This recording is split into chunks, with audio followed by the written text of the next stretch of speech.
Diba, ang dali-dali mag-makeup ng hindi mahaba ang kuko. This time, papatamain ko na siya sa mukha ko. Mukha kong mataray. Parang pwede rin itong pang everyday. Pag mag-grocery ka, pupunta kang pure gold. Hey guys, welcome back for another makeup video. Today, Black Smokey Eye naman ang gagawin natin. So, ginawa ko na yung brows ko kanina and yung other eye off camera. So, for this look, inuna kong ginawa yung eyes kasi for sure, magkaka-fallout siya. Mas madaling i-wipe out yung fallout kesa sa maglinis na may foundation na. So, first things first, ipaprime ko yung eyelids ko with some concealer and I'm using this Bobbie Cosmetics Don't Go With The Flaw Color Corrector plus Concealer Palette.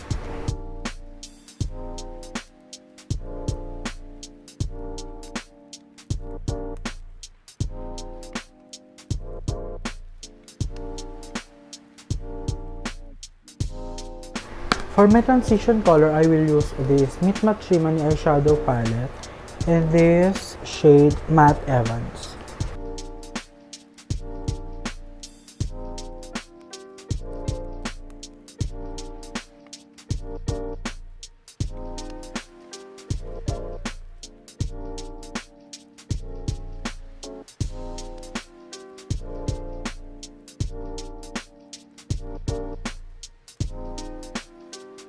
Since wala akong black na gel liner, I will use this Beauty Glazed Eyebrow Gel in number 04.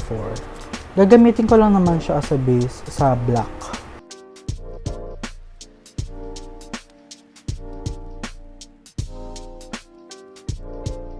I-buff out lang natin maigi para hindi siya mag-bleed mamaya and hindi siya mag-crease. And I will set that black with this black eyeshadow, Matte Amid.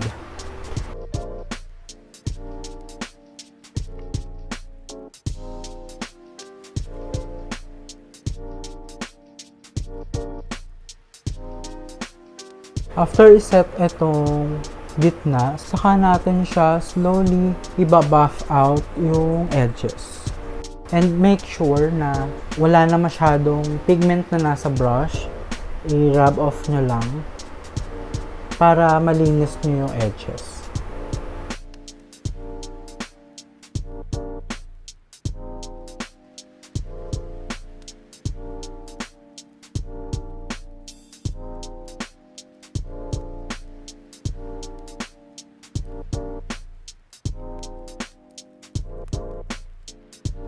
I will use this eyeliner pencil in black para ma-fill in yung mga hindi nalagyan, especially for the tight line.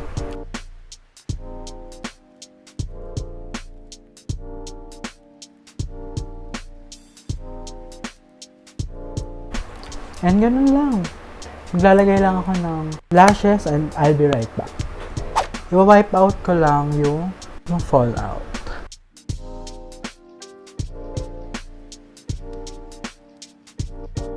Time for foundation. For foundation, paghahaluin ko tong dalawang to, Maybelline Fit Me Foundation and this Superstay Liquid Foundation in 220 Natural Beige.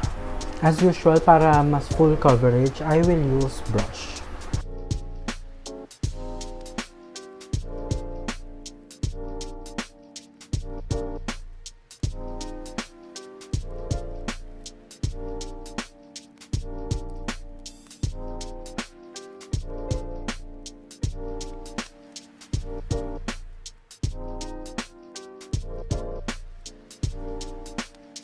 For concealer, I will use this Tarte Shape Tape.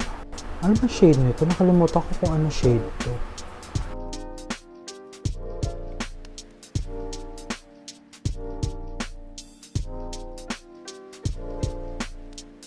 Diba, ang dali-dali mag-makeup ng hindi mahaba ang kuko. Dire-diretso. Hindi ka natutusok or something.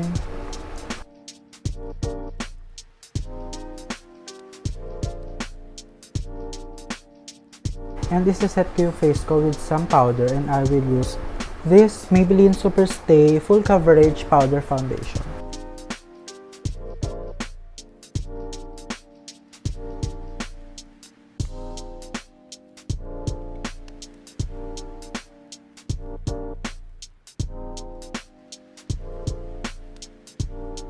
Now for contour, I will use this Spice Cosmetics Aura Contour in the shade Confeeerm.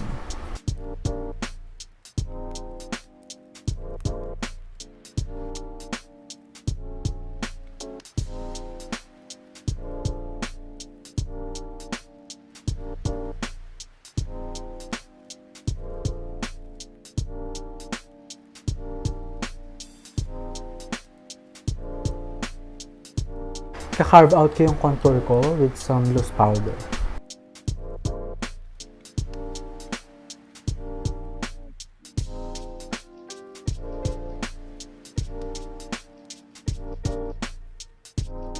Habang nagbe-bake yan, mag-nose contour muna ako.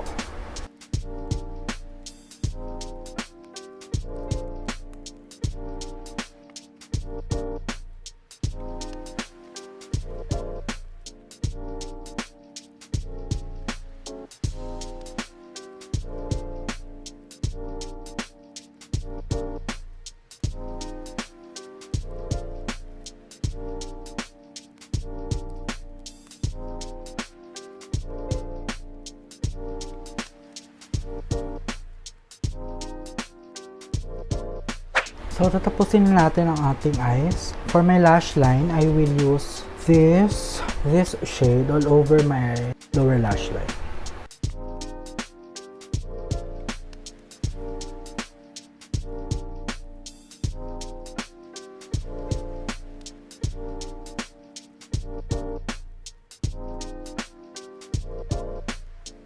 And this black shade again, para naman sa waterline.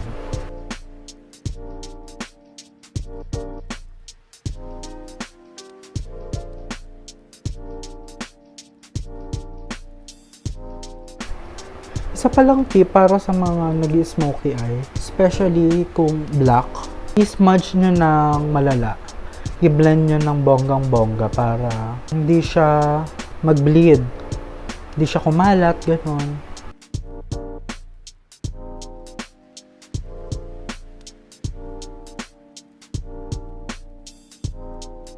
For blush, I will use this Bobbie Cosmetics Insta Runway Ready Contour Kit, this shade.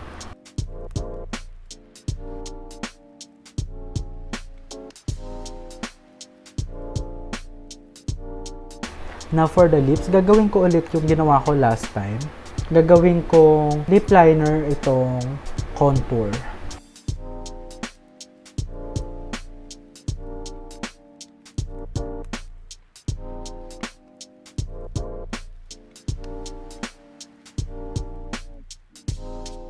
Para magmukhang matapang. And fill in ko with this Vice Cosmetics Good Vibes Matte Lipstick in the shade Hayabayabayu.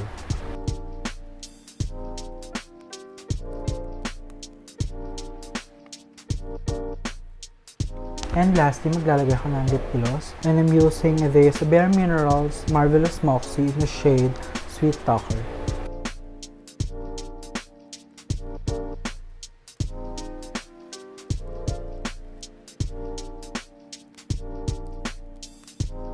Finally, with some highlight, I will use this Morphe High Impact Highlighter in the shade Spark.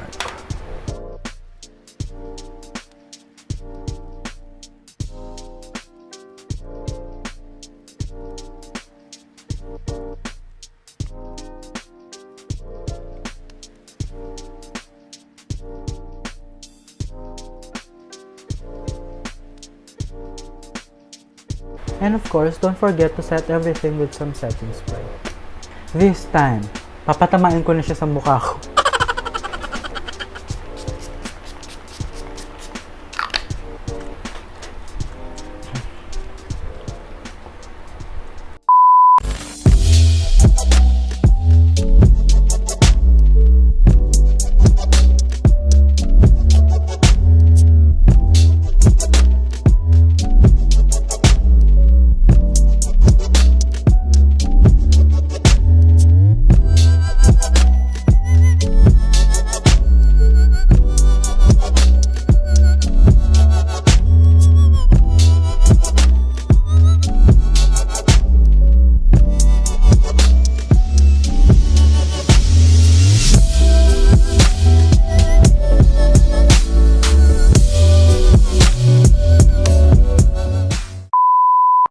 there you have it, my Black Smokey Eye. Ayan. Bet ko din to. Parang mas bagay sa akin yung mga earth tones na eyeshadow. Diba? Parang pwede rin itong pang everyday. everyday look. Pag mag-grocery ka, pupunta kang pure gold. And yun lang. I hope you guys love this look. Don't forget to give this video a thumbs up. And please subscribe to my YouTube channel. See you on the next video. Bye!